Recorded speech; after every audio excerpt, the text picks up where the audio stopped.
ధనదాహం చందమామ కథ. హారూన్ అల్ రషీద్ బాగ్దాద్లో ఖలీఫాగా ఉండగా ఆయన దివాణంలో హసన్ అనే పనివాడు ఉండేవాడు. అతని భార్య ఫాతిమా. ఈ భార్యాభర్తలు ఎలాంటి లోబులంటే వాళ్ళు కడుపుకు ఇంత తిండి కూడా తినేవారు కారు. హాసన్ తెచ్చుకునే జీతం డబ్బు దాచి కుక్కలు కూడా తిననంత హీనమైన తిండి తిని బతుకుతూ నరకకూపం లాంటి ఇరుకు కొంపలో జీవిస్తూ ఆ దంపతులు ఏళ్ల మీద 2 సంచులు బంగారం కూడబెట్టారు. ధనం కూడుతున్న కొద్దీ వారి ధనదాహం కూడా తారాస్థాయికి పెరిగింది. తమ ఇంటికి రాగి డబ్బులు ఖర్చు చేయడానికి కూడా వారికి మనసొప్పటం లేదు. ఒకనాడు హాసన్ దివాణానికి వెళ్ళి ఉన్న సమయంలో ఫాతిమాకు ఒక దివ్యమైన ఆలోచన వచ్చింది. ఆమె తాను వాడుకగా వెళ్లే కిరాణా దుకాణాలకు వెళ్ళి తన భర్తను అకారణంగా ఖైదు చేశారని దుకాణదారులతో చెప్పుకుని వలవలా ఏడ్చింది. తాను ఒంటరిదైపోయిందని, తన వద్ద రాగి డబ్బు లేదని, తన బతుకు బండలయిందని వారితో మొరపెట్టుకున్నది. దుకాణదారులు ఆమె పైన దయతలిచి ఆమెకు కావలసిన ఆహారం ఉచితంగా ఇచ్చారు. కానీ ధర్మస్వరూపుడని పేరు పొందిన ఖలీఫా హాసన్కు అంత అన్యాయం ఎలా చేశాడో వారికి అంతుపట్టలేదు.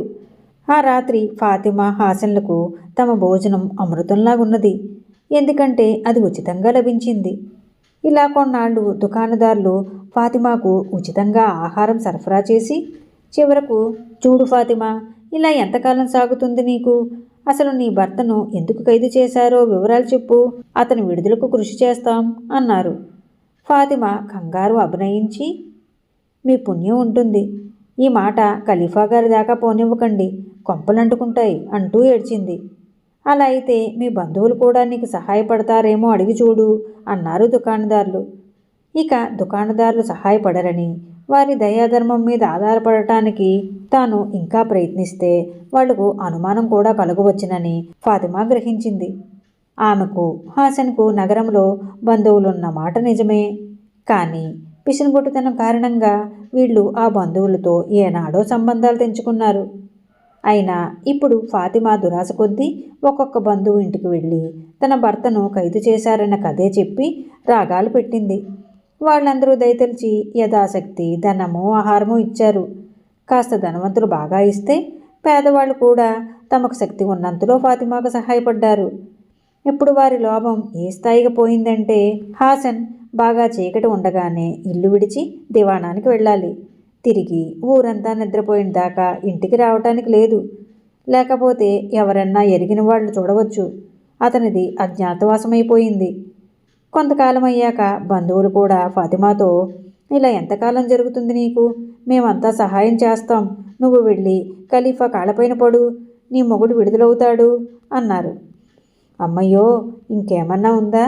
ఈ మాట ఖలీఫా వింటే నా మొగుడు పీక తెగిపోదా అన్నది ఫాతిమా. ఇక బంధువుల మీద పడి తినే అవకాశం కూడా పోయింది. ఆ రాత్రి దంపతులిద్దరూ కూర్చుని ఆలోచించారు.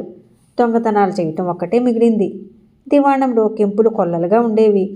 హాసన్ మర్నాడు ఇంటికి వచ్చేటప్పుడు ఒక కెంపును నోట్లో దాచుకుని తెచ్చి తన భార్యకిచ్చాడు.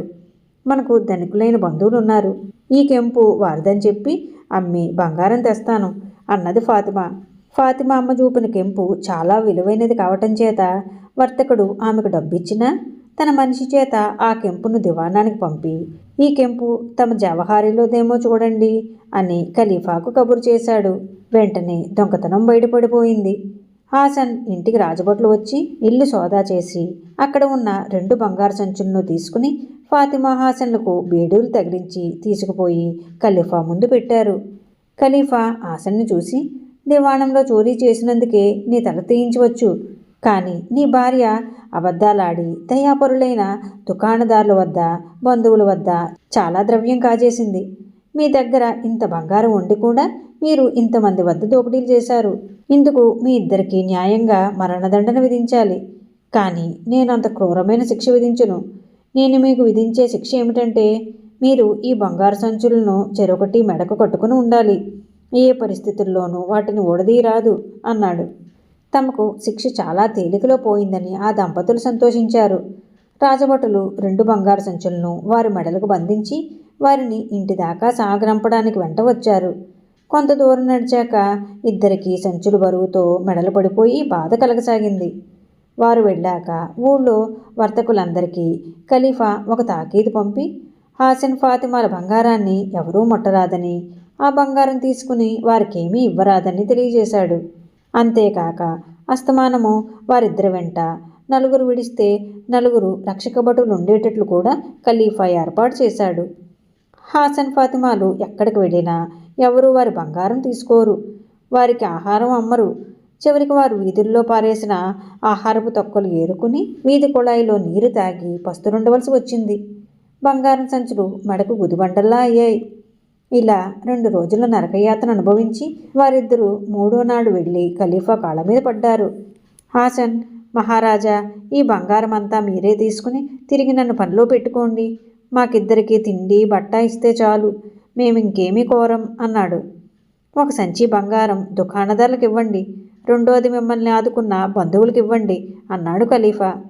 ఆయన వాళ్ళిద్దరికీ మంచి ఇల్లు బట్టలు ఏర్పాటు చేసి హాసన్ను తిరిగి పనిలోకి తీసుకుంటూ, పిచ్చివాళ్లల్లారా, కొనుగోలు శక్తి తప్ప బంగారానికి మరో విలువ ఏమున్నది? ఇకనైనా మీరిద్దరూ సుఖంగా బతకడం నేర్చుకోండి అన్నాడు. ఈ కథ మీకు నచ్చినట్లయితే లైక్ చేయండి, షేర్ చేయండి. మరిన్ని మంచి కథల కోసం మా సంపత్ ఛానల్ని సబ్స్క్రైబ్ చేసుకోండి.